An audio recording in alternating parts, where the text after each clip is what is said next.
how to clear and read notifications on Likee app.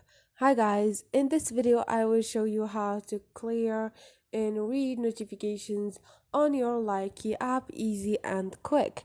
So first thing, go to your Likee, and once you are here, click on chat at the bottom and click on the check icon beside the plus icon up there.